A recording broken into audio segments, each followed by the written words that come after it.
Madame, Monsieur, vous faites bien de vous informer sur Business 24 Africa. Bienvenue.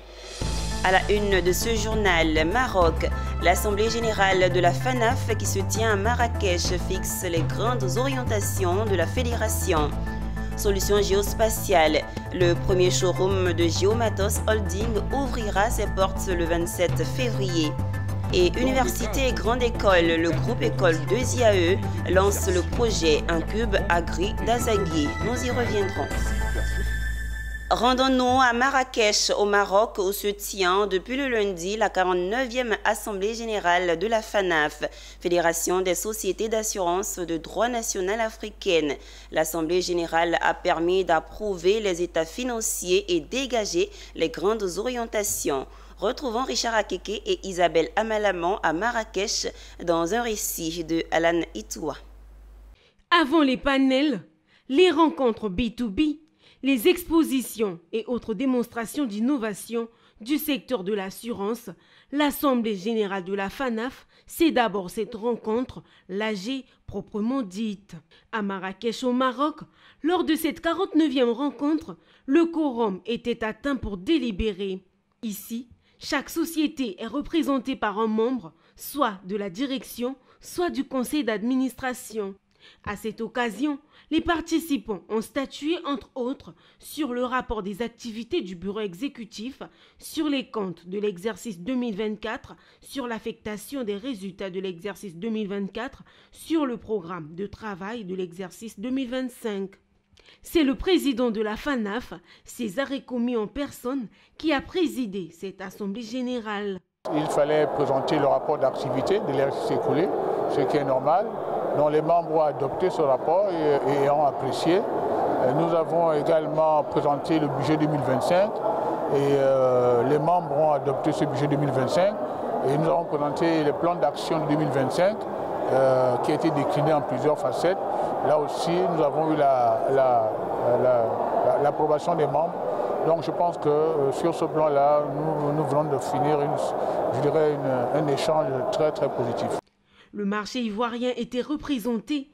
Le président de l'ASACI, Association des sociétés d'assurance de Côte d'Ivoire, Koné Mamadou, est venu rassurer les uns et les autres de la capacité de la Côte d'Ivoire à accueillir en 2026 la 50e Assemblée générale de la FANAF en Côte d'Ivoire.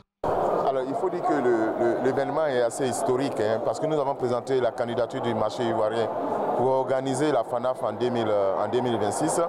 Et nous avons dit qu'il y avait trois raisons qui militaient en faveur de cela. La première raison, d'abord, c'est des raisons historiques. De dire que la FANAF a été créée à Yamoussoukro. Et donc, il était important que, par rapport à une tradition bien établie, que la FANAF revienne chaque 10 ans dans sa terre d'origine pour célébrer ses anniversaires par décade.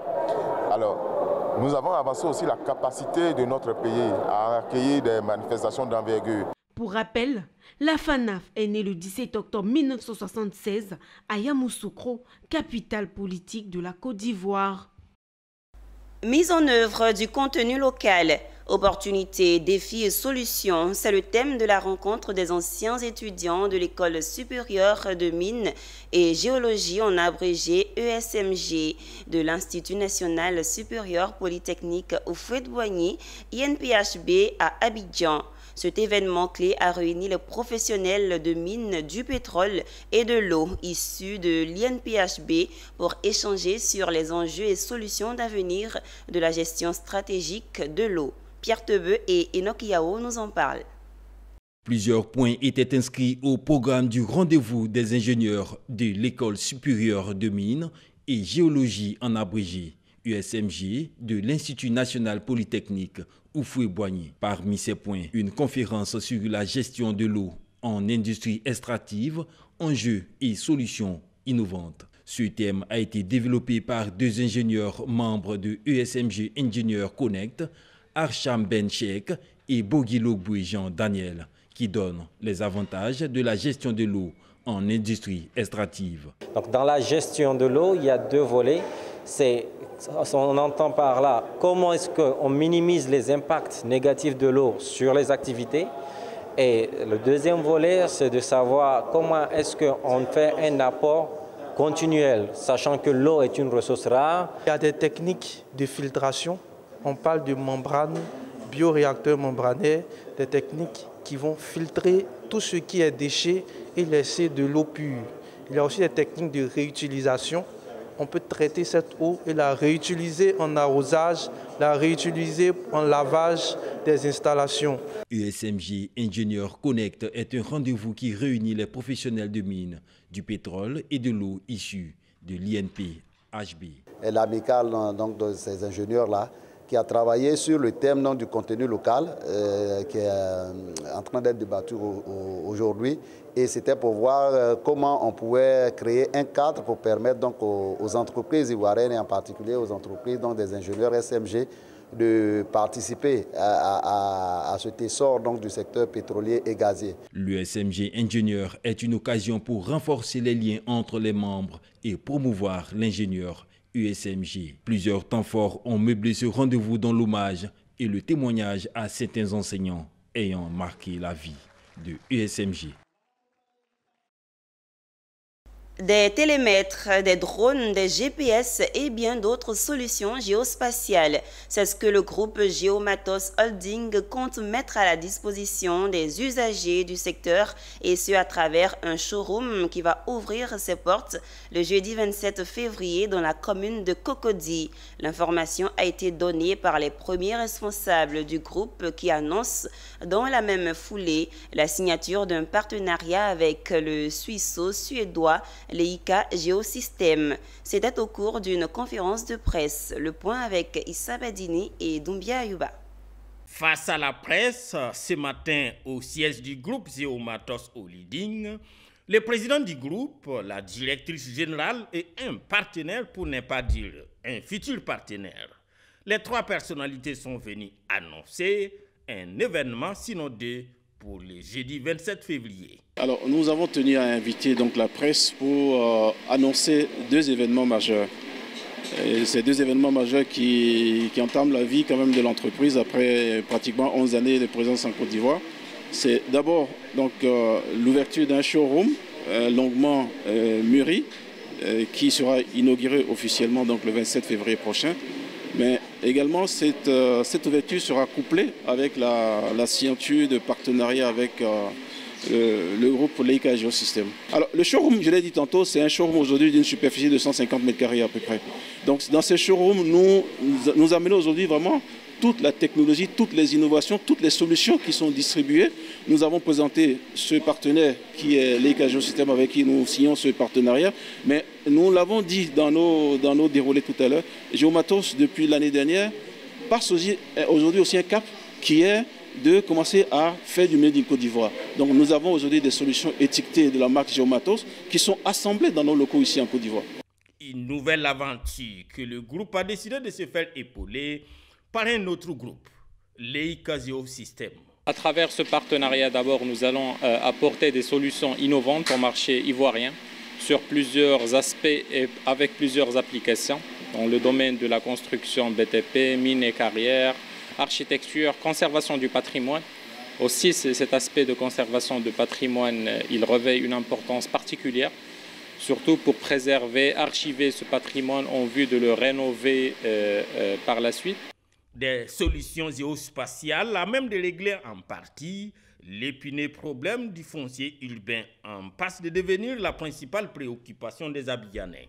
Le groupe Geomatos a célébré ses 10 ans d'existence en juillet 2023. En plus du showroom qui marque un tournant dans la vie du groupe, selon Elias Solomé, Geomatos Holding s'inscrit également dans les services après-vente désormais.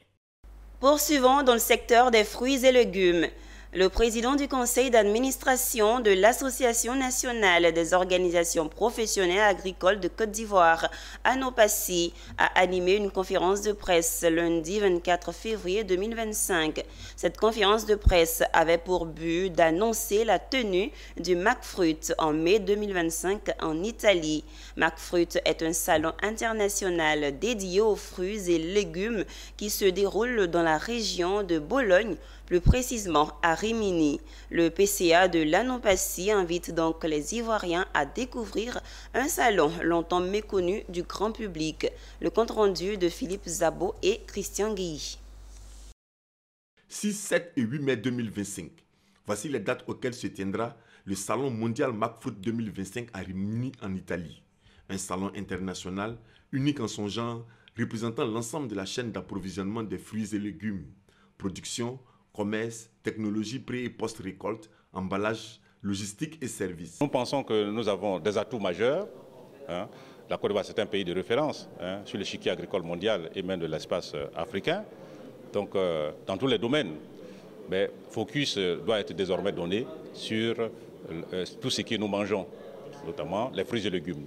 Or, nul n'ignore les vertus, n'est-ce pas, des fruits et des légumes. Alors, nous avons mission de pouvoir nous y investir pour promouvoir ce secteur, pour que les acteurs de ces filières-là puissent vraiment tirer le meilleur revenu et puissent, pourquoi pas, sortir de la précarité. McFruit est un salon qui a sa 42e édition.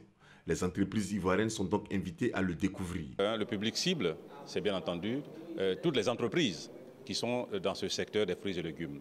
La transformation s'entend. Voilà, la recherche de haute valeur ajoutée, voilà, pour viabiliser effectivement ce secteur. Ça fait un. Deuxièmement, les unions de coopératives, les fédérations de coopératives. Voilà, en tout cas, toutes les organisations professionnelles agricoles qui sont dans ce secteur sont les publics vraiment cibles privilégiés. Le dernier McFruit a accueilli 1320 exposants, dont 40% d'étrangers, 56 000 visiteurs, dont 39% d'étrangers. Une note de diplomatie économique. Les auditeurs de l'Institut des relations internationales pour la gouvernance ont reçu leur certificat de fin de formation en diplomatie destiné aux professionnels et étudiants avancés. Ce programme vise à renforcer leurs compétences en diplomatie appliquée aux enjeux économiques mondiaux. À travers ces sessions, l'Institut forme des spécialistes capables d'analyser les dynamiques de la diplomatie économique et d'y intervenir efficacement. Fulgence Canon et Christian Guéhi. Ils sont une dizaine de professionnels d'entreprise, d'étudiants et de cadres de l'administration publique et privée à avoir bénéficié d'une formation certifiante en diplomatie économique dispensée par l'Institut des relations internationales et de gouvernance, IRIG. Grâce à ce programme, ces auditeurs sont désormais mieux outillés pour analyser et agir dans le domaine de la diplomatie économique. Ils acquièrent une compétence approfondie des négociations et des relations économiques internationales, des compétences essentielles dans un contexte de mondialisation et d'interdépendance croissante des économies. Prendre l'engagement de former des cadres ivoiriens qui vont autonomiser les politiques économiques en Côte d'Ivoire, notamment celles qui sont tournées vers l'extérieur, c'est l'Afrique qui se prend en main, pas un institut africain, pas des autorités africaines. Je suis très enthousiasmé de ce que j'ai vu, je suis même ragaillardi en sortant de cet événement et je demande à tout le monde de venir faire comme les récipiendaires de ce jour. La diplomatie économique qui a été vraiment très enrichissant pour nous.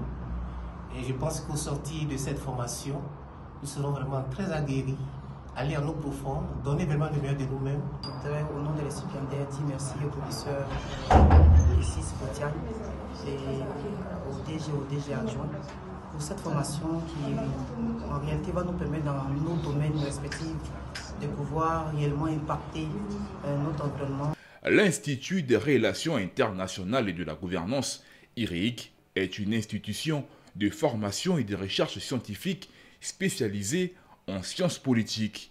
Sa mission est de former des professionnels, étudiants, cadres et décideurs aux grands enjeux de gouvernance, qu'ils leur soient nationaux ou internationaux. IRIG propose actuellement 4 formations certifiantes organisées en cohortes annuelles permettant aux apprenants d'acquérir des compétences stratégiques adaptées aux défis contemporains. L'Ordre des architectes de Côte d'Ivoire a renouvelé sa confiance à Joseph Hamon à l'issue de son assemblée générale élective. Président de l'OACI depuis 2021, Joseph Hamon a été réélu pour un deuxième mandat à l'issue du scrutin organisé au siège de l'institution située à Cocody à Abidjan. Opposé à Kaba Kalilou, il a remporté le suffrage avec 68,08% des voix exprimées. Face à la presse, le président nouvellement reconduit a exprimé sa gratitude. En effet, comme cela a été annoncé, hier ont eu lieu, ici même dans cette salle, le renouvellement ou l'élection d'un nouveau bureau. Et l'équipe que nous avons l'honneur de diriger a été portée à la tête de l'Ordre des architectes avec un suffrage relativement élevé dans la mesure où nous avons totalisé 66,8% des voix sollicitées auprès des électeurs. Nous nous réjouissons de ce résultat, de la confiance que les architectes ont bien voulu porter à l'équipe, car il s'agit d'une équipe qui avait déjà, dans un premier mandat, développé un programme, l'avait porté et nous l'avons présenté en prélude à l'élection au cours d'une assemblée générale ordinaire, les résultats de tous ces 3 années et demie que nous avons passées à la tête de l'Ordre des architectes de Côte d'Ivoire.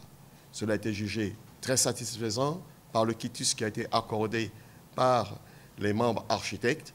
Et ensuite, au cours de l'élection, ils nous ont renouvelé leur confiance pour un programme que nous leur avons également présenté au préalable. Ce programme s'articule autour de 7 points que vous aurez l'occasion de pouvoir consulter beaucoup plus en détail. Mais je voudrais m'attarder sur 1 ou 2 de ces points. Le premier, c'est celui de préparer la nouvelle génération d'architectes à la relève.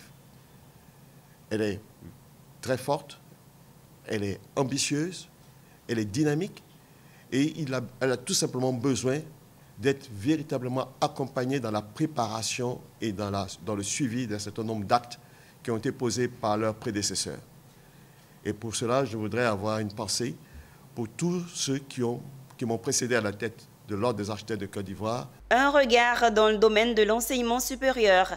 À l'UFR Sciences médicales de l'Université Félix Houphouët-Boigny d'Abidjan, l'on a pris du plaisir à un exercice, celui des thèses groupées. Cela fait 5 ans maintenant que ça dure. Dénommé la semaine de l'exercice des thèses groupées en médecine, le top départ de la première session de l'année académique 2024-2025 où 129 impétrants vont s'essayer a été donné par le président de l'université en personne, Issa Badini, et c'était ici. Monsieur le ministre de l'Enseignement supérieur de la Recherche scientifique et au nom donc du ministre en charge de la Santé, déclarer ouverte la 5e édition des soutenances groupées des thèses de l'UFR des sciences médicales. Je vous remercie.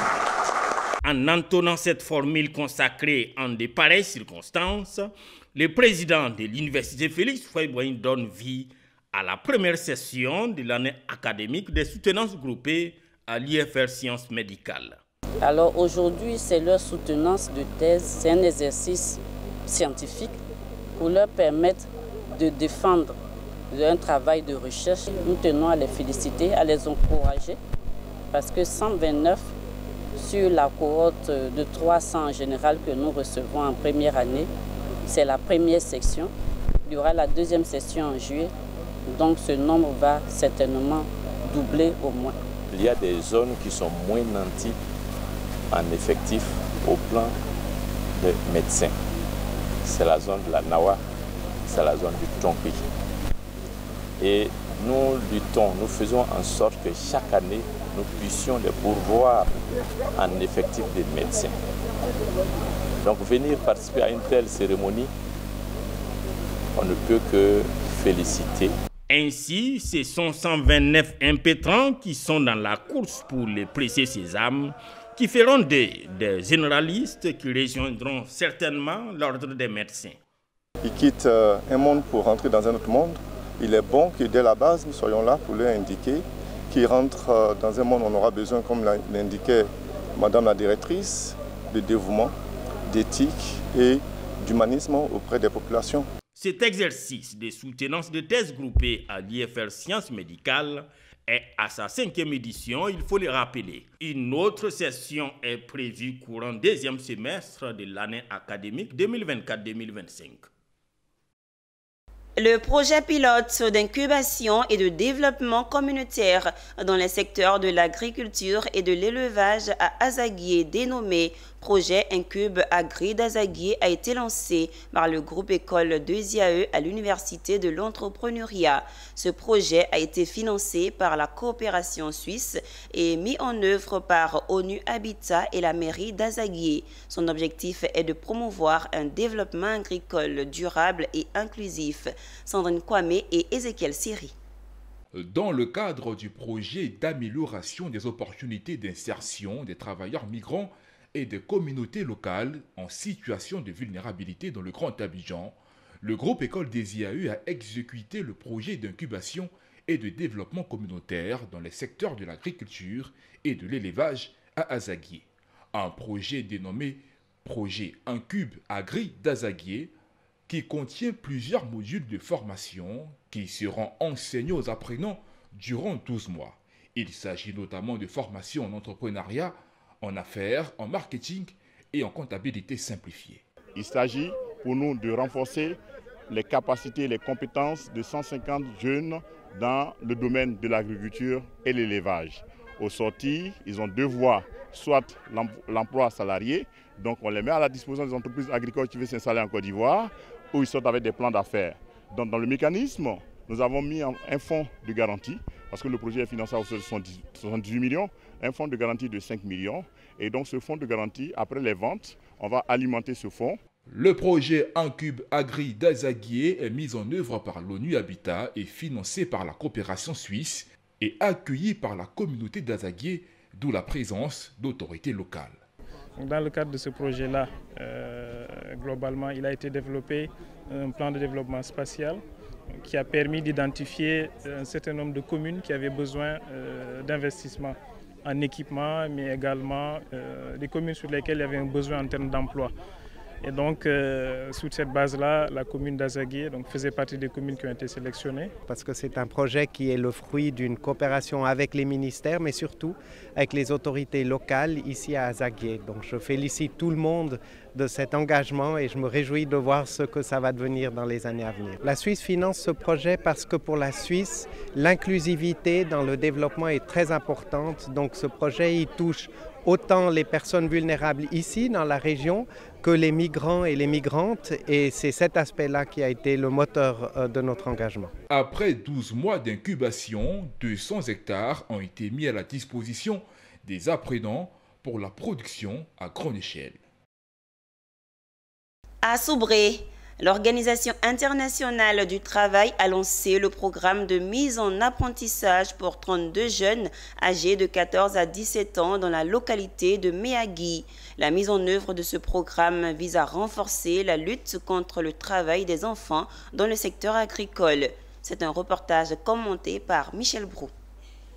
Renforcer la lutte contre le travail des enfants, c'est toute l'importance du programme de mise en apprentissage pour ces tranches de jeunes âgés de 14 à 17 ans par l'Organisation internationale du travail. Pendant 6 mois, ces jeunes suivront une formation complète, 2 mois d'apprentissage théorique suivi de 4 mois de pratique. Cette formation leur permettra d'acquérir des compétences en production maraîchère, avicole et en mécanique.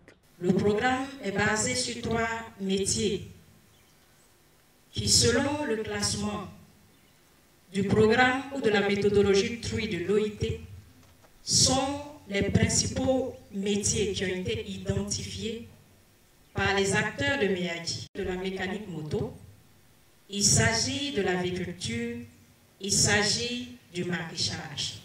Ces jeunes seront hébergés et nourris tout au long du programme dans un cadre propice à leur apprentissage. Une opportunité précieuse pour bâtir un avenir loin des risques liés au travail des enfants. L'initiative inscrite dans la dynamique nationale de lutte contre le travail des enfants a été soutenue par le représentant du préfet de département. Chers amis, jeunes apprenants, nous, BID, nous croyons fermement que cette initiative peut changer quelque chose dans vos vies.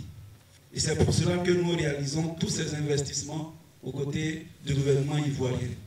Si nous croyons en vous, il n'y a aucune raison que vous ayez des doutes sur vos compétences et sur vos capacités à relever ce défi. À partir de ce projet, c'est une relance pour votre avenir. Vous devez saisir donc cette opportunité pour véritablement mieux apprendre et obtenir un métier afin de vous insérer dans la vie sociale. À terme, ce projet permettra d'insérer 100 jeunes dans toute la région de la Nawa et est mis en action en collaboration avec la direction de l'apprentissage et de l'insertion professionnelle. Et à Boaké, près de 400 couturiers de la région ont bénéficié d'une importante formation en coupe-couture et en comptabilité simplifiée. Une séance de renforcement de capacité à l'initiative de la Fédération des couturiers de la région de Gbeke en vue de mieux les outiller sur les avancées techniques du métier et surtout leur permettre d'avoir une gestion efficace de leurs ressources financières. Après 4 jours de mise à niveau, les participants ont reçu des attestations de fin de formation en présence de notre reporter Emmanuel Bonzo. Durant 4 jours, les couturiers et tailleurs de la région de Gbeke ont bénéficié d'une formation en coupe-couture et en comptabilité simplifiée. La séance a porté sur l'exigence de nouvelles tendances en matière de normes à respecter dans l'exercice du métier. Donc, au cours de cette formation, nous avons travaillé sur les dernières techniques, surtout la créativité, parce qu'il faut innover. Voilà, pour mieux faire la concurrence, il faut être créatif. Cette séance de recyclage et de mise à niveau est une initiative de la Fédération des couturiers, tailleurs, stylistes et modélistes de la région de Gbeke, avec pour objectif d'amener les acteurs à se professionnaliser dans l'exercice du métier. Vu que le monde de la mode évolue beaucoup, donc il fallait un recyclage pour les acteurs de ce monde-là. Donc on a fait appel à un maître pour venir nous apprendre les nouvelles techniques de coupe et puis comment utiliser le nouveau matériel qui vient. En plus de la coupe-couture, nous avons mis la gestion de comptabilité. C'est aussi leur apprendre à gérer les carnets de rendez-vous. Parce qu'il faut connaître sa productivité avant de donner les rendez-vous. C'est ce qui crée beaucoup ces faux rendez-vous-là. On a tendance à mélanger notre poche à ce qu'on fait à l'atelier, alors que c'est deux choses qui doivent être distinctes. Pour la réalisation de cette importante formation, la Fédération a bénéficié du précieux soutien de l'honorable Malik Fatiga et aussi de la Chambre régionale des métiers de Gbeke. L'artisan, c'est l'art. Mais l'art sans travail, sans beaucoup d'expérience, ça ne rapporte pas grand-chose. Aujourd'hui, les artisans de Boaké sont dans la mouvance du Boaké nouveau, du Boaké du perfectionnement. Ceux qui ont bénéficié de cette formation, qu'ils les mettent en application dans leur entreprise. Ce sont précisément 395 couturiers, tailleurs, stylistes et modélistes de Gbeke qui ont vu leurs compétences renforcées en comptabilité simplifiée et également sur les évolutions du métier en vue d'une gestion efficace de leurs entreprises. Direction Bondoukou, où il s'est déroulé la soutenance de 11 étudiants en licence professionnelle du groupe École technique, informatique et commerciale éthique. Cette activité vient sanctionner les années d'efforts de ces impétrants consacrés à l'apprentissage. Le commentaire de Michel Brou. Après 6 mois de préparation, ce sont 11 étudiants de la toute première vague de l'école technique informatique et commerciale de Bondoukou en phase de soutenance. Un moment particulier vécu par l'ensemble des étudiants, les responsables d'encadrement, les parents et amis à cette occasion. Avec des notes allant de 14 à plus de 17 sur 20 pour ces étudiants, cette étape est la récompense des efforts fournis durant leur parcours académique. Il faut reconnaître qu'aujourd'hui, j'ai un plus par rapport aux autres. Le plus, c'est quoi? C'est la licence professionnelle. Les autres ont l'habitude de s'arrêter après le BTS, après la soutenance du BTS, c'est fini. Bon, aujourd'hui, je fais la licence professionnelle.